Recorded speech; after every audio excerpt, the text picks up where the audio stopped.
All right, what's up, everybody? So, one thing that I think is pretty common advice when it comes to investing is to always diversify. And when I was younger, I think every older person would always offer this piece of advice when it comes to investing. Obviously, the reason makes pretty good sense. You don't want to put all your eggs into one basket because what happens if you lose it? If you're more spread around into unrelated investments, then it helps you balance out. And even if one investment goes south, then you'll have other ones propping it up.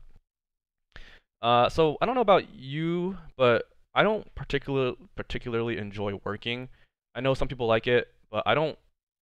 I really prefer just being able to just choose what to do, what I want to do at any given time. So my life goal is to be able to retire in the next few years. And no matter how much money you make, it's going to be very difficult to retire early off of your salary alone. So the game really becomes how quickly you can multiply your money. And I don't think diversifying your investments will ever get you there, right? This is because if you diversify, it reduces your losses, but diversifying also reduces your gains as well. And it's also probably arguable whether or not the average person puts enough energy into really understanding what they're investing in. And usually people will invest based off of an article they read or some brand they recognize or a tip from a friend.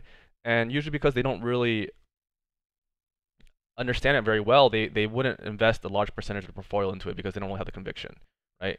And as a result, what you have is you have a lot of different fingers and a lot of different pies, but you don't really understand what's going on to the level that you probably should.